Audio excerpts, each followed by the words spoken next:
Fourth from the bottom.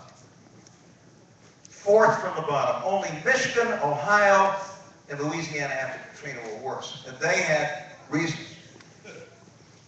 And when he left office, folks, the state's infrastructure was a wreck. It's the only way to describe it. Rusting bridges, pothole roads, couldn't get anything done. That's a story we have to tell people. Because the notion that we turned the national economy over to this guy, given his track record in Massachusetts, is preposterous. And there's a reason Barack Obama is 20 points ahead of Romney in Massachusetts. We saw him in action.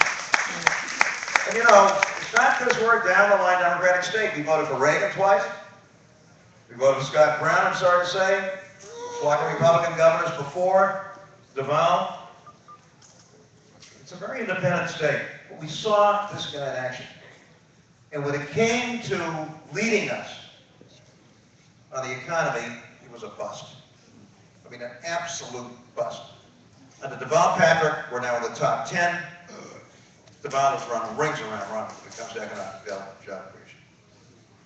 And that's a story you've got to go back and tell people. That not just folks who agree with us. And people don't know this. You know, they're buying into this notion he's a business guy, understands the economy and all that kind of stuff. We heard that. And we know what the results were. So when we leave here, having nominated the president, and go back to our hometowns, please get that story out to everybody you can talk to, including, by the way, a lot of Republicans who don't understand it either. Now, don't get me started on Ryan. I mean, this guy's just warmed over Herbert Hoover. You know, I mean, there's nothing new about Ryan's economic approach here, folks. We went through it in 1929. You know, any Greek speakers in the room? Any Greek speakers in the room? Fatima, Mathima. Right? Even rhymes. An old Greek saying. Things happen, you're supposed to learn from them. We went through this, folks. We went through it under Hoover, we went through it under Bush. We don't have to do that again. But please take the message back to your home communities and your home states. That when it came to economic leadership in the Commonwealth of Massachusetts, Romney was a bust. 47th out of 50. I want those two numbers to be as familiar to people as 1 in 99.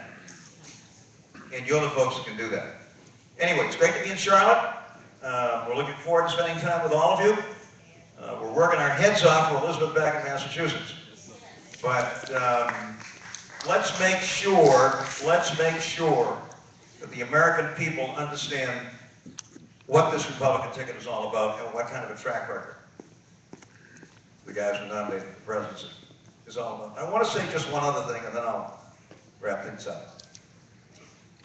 I don't think we've done a very good job of helping the American people to understand just how important the Affordable Care Act is.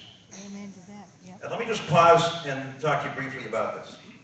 And I do this with a good deal of humility. I mean, if I'd been a better communicator in 1988, things might have been different. But we have in this country today about 80 million Americans who either have no health insurance or lousy health insurance. You know, $5,000 to $10,000 deductibles. We used to kid around in the old days about buffalo policies. You all know what a buffalo policy is, right? Nobody? Ever heard of a buffalo policy? It covers you, but only if you're hit by a buffalo on Main Street at noontime. Otherwise, you're covered. Okay? So, 80 million folks, 50 million of whom have no health insurance, another 30 going to 40 million who have high deductible policies, no real insurance. 90% of these folks are working or members of working families. They're not on public assistance, they're not loafing, they're not sitting around. These people are working, some of them 2 or 3 jobs.